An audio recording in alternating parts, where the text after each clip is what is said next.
আজ আমরা চলেছি ফারাক্কা থেকে বল্লা মায়ের দর্শনের উদ্দেশ্যে।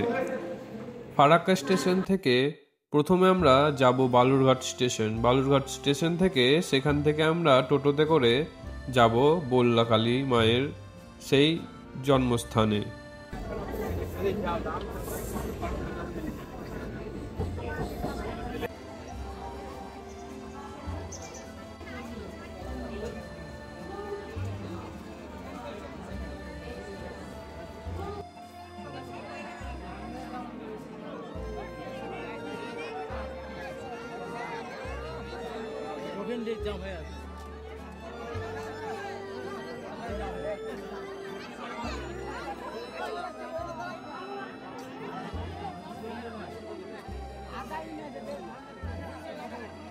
পশ্চিমবঙ্গের এক সুপ্রাচীর জনপদ দক্ষিণ দিনাজপুরের বালুরঘাট।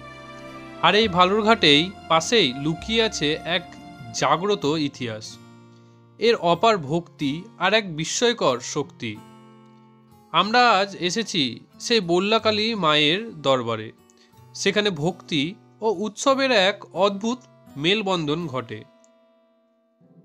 বলা হয় 400 বছর আগে এলাকার জমিদার ছিলেন বল্লভ চৌধুরী। তার নাম অনুসারেই এলাকার নাম হয়েছে বল্লা। সেই সময় এক মহিলা স্বপ্নাদেশে একটি কালো পাথর কুড়িয়ে পায়। সেটি মাতৃরূপে পুজো শুরু করেছিলেন। এরপর জমিদার মুরারি মোহন চৌধুরী ইস্ট ইন্ডিয়া কোম্পানির সঙ্গে মামলায় জড়িয়ে যায়। তারপর তিনি বল্লা মায়ের কাছে মানত করে মামলা জয়লাভ করে। দেবী কালী তার উদ্ধারের জন্য এসেছিলেন এবং পরবর্তী দিনেই জমিদার মুক্তি পেয়েছিলেন। কৃতজ্ঞতার প্রতীক হিসেবে তিনি দেবী কালীর একটি মন্দির নির্মাণ করেছিলেন।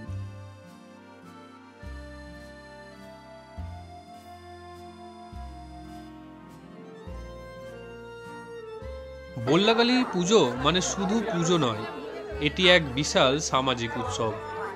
প্রতি বছর কার্তিক মাসের অমাবস্যা তিথিতে এই উৎসবকে ঘিরে বসে এক বিশাল মেলা, যা চলে টানা এক সপ্তাহ। এই সময় বালুরঘাটের বল্লা হয়ে ওঠে মানুষের মিলনক্ষেত্র। বল্লাকালীর মেলা আর এখানকার রকমারি খাবারের দোকান যেন একে অপরের পরিপূরক। কি নেই এখানে! এই মেলা যেন বাঙালি খাবারের এক ছোটখাটো প্রদর্শনীয়। শুধু ভক্তি আর ভোগ নয়, বল্লা মায়ের বাচ্চাদের কাছে এক অন্য জাদুর দুনিয়া। রঙিন খেলনা, মায়ের আশীর্বাদ নিয়ে শিশুরা ফেরে নতুন খেলনার আনন্দ নিয়ে। মায়ের চরণে অগ্র নিবেদন করার পর ভক্তরা কিনে নেয় মায়ের প্রসাদ।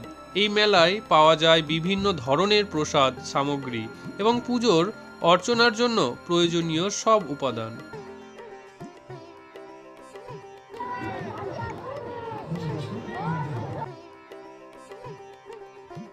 বল্লাকালীর মেলায় যে বিশাল জনসমাগম হয় তা সামলানো এক বড় চ্যালেঞ্জ।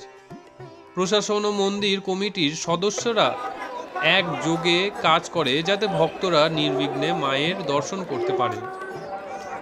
এই মেলা শুধু একটি উৎসব নয়, এটি এক সমষ্টিগত ভক্তির বিপ্রকাশ।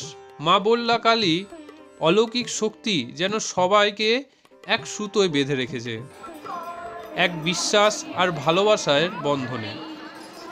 বল্লা কালী পুজো এবং মেলা দক্ষিণ দিনাজপুরের এক ঐতিহ্যবাহী উৎসব, যা সমগ্র বাংলা ভক্তি, সংস্কৃতি আর ভালোবাসার প্রতীক।